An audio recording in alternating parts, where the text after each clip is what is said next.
Yes, please. Hi. Your family history is certainly interesting and probably mirrors a lot of people in here, including me, Does it? who are Jewish and whose families came from Eastern Europe. But we haven't all taken the same lessons from what our families went through.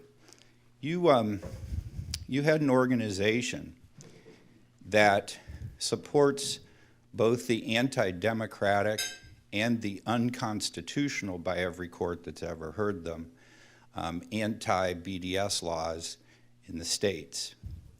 You had an organization that is silent about Israeli apartheid, and in fact, generally condemns those of us who condemn Israeli apartheid, ethnic cleansing, the issues on the West Bank of stealing homes and property, as opposed to, condemning the Israelis for doing it.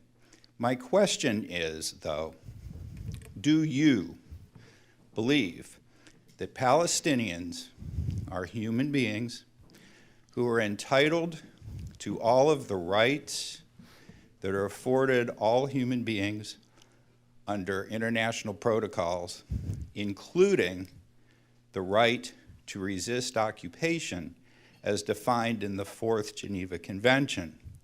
If you answer no, please explain why. If you answer yes, please tell us where you find in international law the exemption for Palestinians that makes it okay for you to hold the positions about Palestinians that you hold. Okay, well, let me begin with the first part because I heard a tone that was a bit dismissive.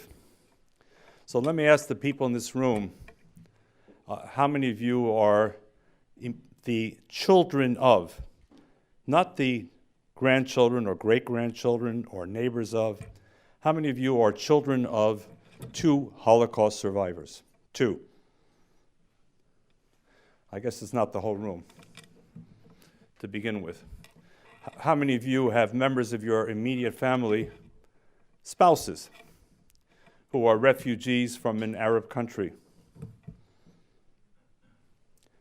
Maybe it's not so common, sir, as you might have suggested by your framing of the question. I'm not here at the City Club to engage in your interpretation of international law, nor am I here to accept what I believe is a libelous description of the state of Israel. Israel is a good country. It's not a perfect country.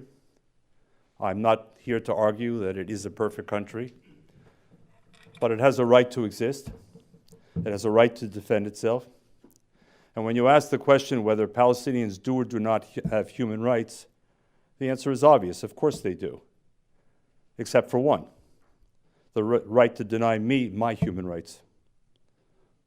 So if there had been wiser heads that prevailed as early as 1947, when the United Nations grappled with this very issue of two national movements, then we would have been marking today the 74th anniversary of a two-state settlement. Had wiser heads prevailed in 1948 when Israel established itself, and when it stretched out its hand in peace, we would have had a second chance at a two-state solution, sir. And from 1948 until 1967, the areas that you are speaking about, unless between the lines you're speaking about all of Israel, maybe you'll clarify that on another occasion, the areas that presumably you're speaking about, the Gaza Strip, the West Bank, and Eastern Jerusalem, were not in Israeli hands, sir. A two-state solution could have been created any time unilaterally by the Arab world. The Gaza Strip was under military rule of Egypt, sir. The West Bank was annexed by Jordan, and that included Eastern Jerusalem. So I would have hoped that had we had this discussion then, you would have been equally vociferous, sir, in calling on the Arab world to liberate the Palestinian Arabs and give them the state of their own, which I wish to see one day, but perhaps unlike you, I wish to see it living alongside Israel and not in place of Israel.